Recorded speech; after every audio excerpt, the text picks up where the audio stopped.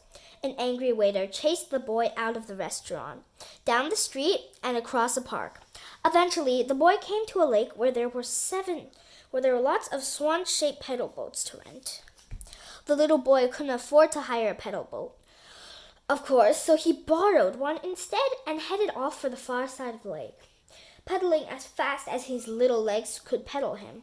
What he didn't realize, however, was that the lake was not really a lake, but an inlet connected to the ocean, and he was carried far out to sea. He floated in his pedal boat for many days and many nights, before spotting what looked like a little island with 2 hills in the distance. He pedaled toward the island, but as he drew closer, he saw that it wasn't an island at all. It was a boy floating in an enormous pair of inflatable underpants.